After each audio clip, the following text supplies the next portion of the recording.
আসসালামু আলাইকুম রহমতুল্লাহ।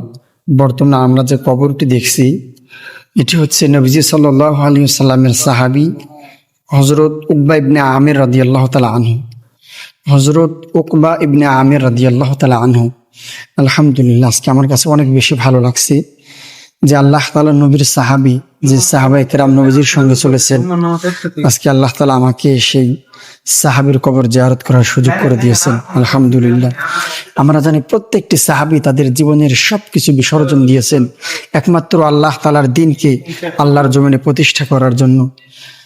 আমি আল্লাহর কাছে কোটি কোটি শুকরিয়া আদায় করি, কোনো সাহাবীকে দেখি নাই, নবীকে দেখি নাই, কিন্তু আল্লাহ তাআলা আমাকে সাহাবীর কবর দেখার সুযোগ করে দিয়েছেন। আলহামদুলিল্লাহ।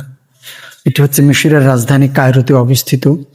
আজকে আমরা এরকম অসংখ্য একাধিক সাহাবীর কবর জিয়ারত করেছি এবং অনেক বড় বড় ইমাম যাদের লিখিত বই আমরা পড়ি, যাদের মতো হওয়ার আমরা চেষ্টা করি।